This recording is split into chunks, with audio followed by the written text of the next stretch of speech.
नमस्कार प्रिय बंधुओं, आप सभी का हमारे YouTube चैनल में बहुत बहुत स्वागत है। बंधुओं, आप यदि चैनल पर नए हैं तो कृपया चैनल को सब्सक्राइब कर लें, बेल आइकन को प्रेस कर दें, जिससे कि इस चैनल पर आगे आने वाले सभी वीडियो का नोटिफिकेशन आपको प्राप्त हो जाए। तो चलिए आज के इस वीडियो में आप श्रवण करेंगे मार्गशीर्ष मास के कृष्ण पक्ष की उत्पन्ना एकादशी की परम पवित्र पावनी कथा। एक बार प्रेम से कहिए, बोलिए एकादशी महारानी की जय। मार्गशीर्ष कृष्ण पक्ष को ही बंधुओं एकादशी माँ की उत्पत्ति हुई थी भगवान नारायण के शरीर से। तो चलिए प्रारंभ करते हैं एकादशी की कथा।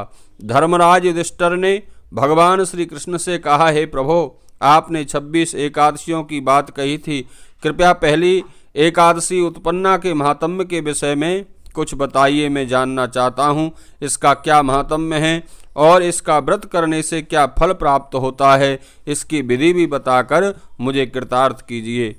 बंधुओं, युधिष्ठिर की बात सुनकर भगवान श्री कृष्ण बोले, हे धर्मराज, इसी एकादशी से एकादशी व्रत आरंभ किया जाता है। यह हेमंत ऋतु में मार्गशीर्ष माह के कृष्ण पक्ष की एकादशी होती है। दशमी की शाम को ही दातुन कर लेनी चाहिए और उस दिन रात्रि में भोजन नहीं करना चाहिए। एकादशी को प्रातः संकल्प पूर्वक ही स्नान करना चाहिए। स्नान से पूर्व यदि सुलभ हो सके तो शरीर पर मिट्टी पोत लेनी चाहिए। यदि मिट्टी सुलभ ना हो तो मुल्तानी मिट्टी या चंदन ही शरीर पर लेप कर लें। यदि यह भी संभव ना हो तो स्वच्छ जल में गंगा जल डालकर मिट्टी की मन में कल्पना करके स्नान कर लेना चाहिए। मिट्टी लेपन करते समय यह मंत्र बोलना चाहिए, अश्वकांते रथकांते विष्णुकांते वसुंधरे मृत के हर में पापम यन्मया पूर्व संचितम। स्नान कर लेने पर बंधुओं धूप दीप नैवेद्य से प्रभु पूजन करना चाहिए। रात को दीपदान करना चाहिए। यह सभी कृत्य भक्ति भावना से करने चाहिए। उस रात को नींद और स्त्री प्रसंग का त्याग कर देना चाहिए। भजन सत्संग या अन्य शुभ आयोजन करने चाहिए। ब्राह्मणों को दक्षिणा देकर संतुष्ट करना चाहिए और कृष्ण और शुक्ल दोनों एकादशियों में कोई भेद नहीं समझते हुए दोनों में एक सा समझना चाहिए। इस प्रकार विधि पूर्वक व्रत करने से उन लोगों से 16 गुने से भी अधिक पुण्य का फल मिलता है जो संकोद्धार तीर्थ के दर्शन करते हैं। व्यतिपात योग में संक्रांति के समय, सूर्य या चंद्र ग्रहण के समय पर दान देने और कुरुक्षेत्र में स्नान करने से जो पुण्य फल मिलता है वही फल एकादशी के व्रत से मिल जाता है। इस व्रत के करने से उस दान से 16 गुना पुण्य फल प्राप्त होता है जो वेद पाठी ब्राह्मणों को 1000 गाय देने से प्राप्त होता है। 10 श्रेष्ठ ब्राह्मणों को भोजन कराने से जो पुण्य मिलता है उससे 10 गुने से अधिक फल एकादशी के व्रत से प्राप्त हो जाता है। एकादशी का व्रत ना किया जाए तो यश दान और तप का फल नहीं मिलता, अतः एकादशी व्रत करना अत्यंत आवश्यक है। एकादशी के व्रत का फल 1 सहस्त्र यज्ञ करने से मिलने वाले फल से भी अधिक होता है। भगवान श्री कृष्ण के इन वचनों को सुनकर बंधुओं युधिष्ठिर ने प्रश्न किया, प्रभो, एकादशी का व्रत अनेक तीर्थों से भी अधिक पवित्र और श्रेष्ठ फल देने वाला किस प्रकार कहा जाता है? कृपया विस्तार सहित बताकर मेरी जिज्ञासा शांत कीजिए। भगवान बोले, तुम ध्यान देकर सुनो। सतयुग की एक घटना है। एक भयानक दैत्य था, उसका नाम था मुर। मुर ने इंद्र आदि सभी देवताओं को पराजित कर दिया था, उन्हें उनके स्थान से हटा दिया था। तब बंधुओं देवराज इंद्र महादेव जी के पास गए। इंद्र ने उनसे अपनी व्यथा कथा को सुनाया। उन्होंने कहा, कैलाशपते, मुर नाम के दैत्य के अत्याचारों से सभी देवता बड़े दुखी हैं और स्वर्ग से भगा दिए गए हैं। अब भूलोक में ज्यों त्यों करके अपना जीवन बिता रहे हैं। कृपा करके कोई ऐसा उपाय बताइए जिससे इस महान दुख से छुटकारा मिल सके। बंधुओं, भूलोकनाथ भगवान शंभु ने इंद्र से कहा, हे देवराज, आप लोग विष्णु जी की शरण में जाइए, वे अवश्य ही आपका उद्धार कर देंगे। महादेव जी के निर्देश के अनुसार इंद्र एवं दूसरे देवता क्षीर सागर में गए। वहाँ विष्णु भगवान शेष शैया पर सो रहे थे।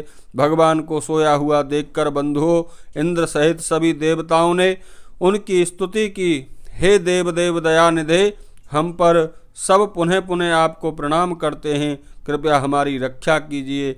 हम सब दैत्यों से डरकर आपकी शरण में आए हैं। दैत्यों ने हमें स्वर्ग से भगा दिया है और हम सब पृथ्वी पर इधर उधर घूम रहे हैं। अब हमें केवल आपका ही सहारा है, कृपया हमारी रक्षा कीजिए। देवताओं की करुण पुकार सुनकर बंधुओं विष्णु भगवान ने देवताओं से पूछा, देवताओं यह बताओ कि उन दैत्यों का मुखिया कौन है जिसने सब देवताओं को इस प्रकार दुर्गति को प्राप्त करा दिया है। इंद्र ने उत्तर दिया, प्रभो पुराने समय में तालजंग नाम का एक दैत्य था। वह दैत्य ब्राह्मणों के वंश में पैदा हुआ था। उसका एक पुत्र है मुर, वह चंद्रावती नगरी में रहता है और वही आपकी राजधानी है। उसने अपनी ताकत के बल पर सब देवताओं को पराजित करके उन्हें देवलोक से निकाल दिया है और उनके स्थान पर दैत्यों की नियुक्ति कर दी है। वह स्वयं सूर्य बनकर पृथ्वी को ताप देता है और स्वयं ही बादल बनकर जल बरसाता है। हम आपसे विनम्र निवेदन करते हैं कि उसका वध करके हमारी रक्षा करो।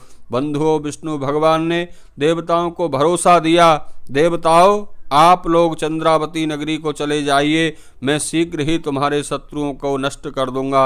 जब देवता और विष्णु भगवान वहां पहुंचे, मुर नाम का दैत्य अपने सैनिकों के साथ युद्ध भूमि में भयानक गर्जना कर रहा था। युद्ध आरंभ हुआ।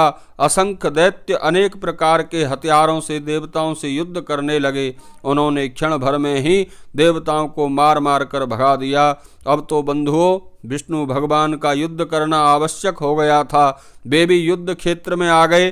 दैत्यों ने रण क्षेत्र में विष्णु जी को देखा तो वे उनके ऊपर अनेक अस्त्र शस्त्रों से प्रहार करने लगे। विष्णु भगवान अपने चक्र और गदा के प्रहार से उन अस्त्र शस्त्रों को काटने लगे, जिससे वे सब नष्ट हो गए। इस युद्ध में असंख्य दानव मारे गए, पर दैत्यराज मुर बिना विचलित हुए युद्ध करता रहा। विष्णु भगवान उसे मार देने के लिए जो भी हथियार चलाते थे, वे सब उस दैत्य के तेज से नष्ट हो रहे थे और ऐसा लगता था जैसे वे हथियार नहीं फूल बरसा रहे हों। फल यह हुआ, अनेकों हथियारों का प्रयोग करने पर भी भगवान दैत्य को पराजित नहीं कर पाए। इस दैत्य इस प्रकार सोच रहा था कि भगवान के शरीर से एक अत्यंत सुंदर रूपवती कन्या प्रकट हो गई। उसने बड़े अलौकिक वस्त्र धारण कर रखे थे, फिर भी वह उससे निरंतर बिना विश्राम की युद्ध करता रहा। तब उस कन्या पर एकदम क्रोध सवार हो गया और उसने दैत्य के सब हथियार तोड़ फोड़ डाले, उसका रथ भी तोड़ डाला। अब दैत्य मल्ल युद्ध करने लगा। कन्या ने उसे धक्का मारा तो वह बेहोश होकर गिर पड़ा। जब उठा तो कन्या ने उसका सिर काट दिया। इधर सिर कटा और उधर वह भूमि पर गिरा और उसके प्राण पखेरु उड़ गए। बंधुओं अन्य देवताओं ने यह देखा तो वे पाताल लोक में भाग गए। भगवान विष्णु की नींद टूटी तो उस दैत्य को मृत अवस्था में देखा और वे आश्चर्यपूर्वक सोचने लगे कि इस दैत्य को किसने मार दिया। दैत्य का वध करने वाली कन्या ने जब उन्हें आश्चर्य में पड़े देखा तो हाथ जोड़कर बोली, भगवान यह दैत्य आपको मारना चाहता था, तभी मैं आपके शरीर से उत्पन्न हुई और इसको मार दिया। भगवान ने बंधुओं प्रसन्न होते हुए कहा, हे बालके, तुमने तीनों लोकों के देवताओं को दुख देने वाले इस दैत्य का वध करके उन्हें सुख पहुंचाया है। मैं तुम पर बहुत प्रसन्न हूँ। तुम मुझसे अपनी इच्छा अनुसार वर मांगो, मैं बेहिचक तुम्हें वरदान दे दूंगा। कन्या बोली, हे प्रभु, मैं चाहती हूँ कि जो कोई मेरा व्रत करे उसके सभी पाप कट जाएं और अंत में स्वर्गलोक का निवासी बने। जो मनुष्य मेरे दिन या रात्रि में केवल एक बार भोजन करे उसे भी व्रत का आधा फल प्राप्त हो। उस कन्या की बात सुनकर विष्णु भगवान बोले, हे बालके, आज मार्गशीर्ष माह के कृष्ण पक्ष की 11वीं तिथि है। इस तिथि में जन्म लेने के कारण तुम्हारा नाम एकादशी होगा। साथ ही यह भी कि मेरे शरीर से तुम उत्पन्न होने के कारण मार्गशीर्ष मास के कृष्ण पक्ष की एकादशी का नाम उत्पन्ना एकादशी होगा। जो तुम्हारा व्रत करेगा वे तेरे और मेरे दोनों के भक्त होंगे और संसार में सुख भोग कर स्वर्ग प्राप्त करेंगे, मोक्ष पाएंगे। हे युधिष्ठिर, एकादशी के व्रत का फल सब तीर्थों और सब व्रतों से बहुत श्रेष्ठ है। जो कोई एकादशी का व्रत करता है उसके मार्ग में आने वाली सभी बाधाओं को मैं पनपने नहीं देता। यह व्रत सभी पापों का नाश करने वाला है एवं मुक्ति प्रदान करने वाला है। बोलिए एकादशी महारानी की जय। उत्पन्ना एकादशी के व्रत में बंधुओं भगवान विष्णु का पूजन व भजन करना चाहिए और गुड़ और बादाम का सागार लेना चाहिए।